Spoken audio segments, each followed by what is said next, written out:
Guys, how to make 3-digit numbers in Word document like this. So very simple way, guys. Insert then equation fraction and select this first fraction. Here enter your required number.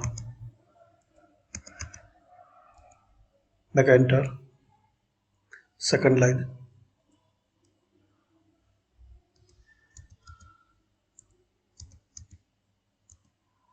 Make enter like this.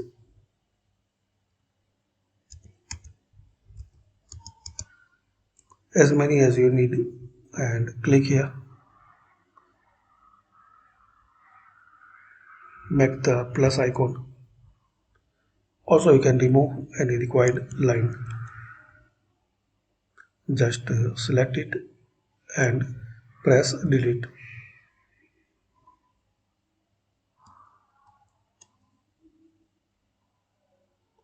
And retry again.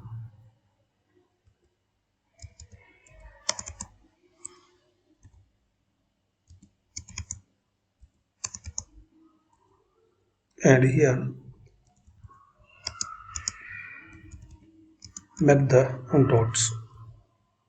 Click anyway. Thanks for watching.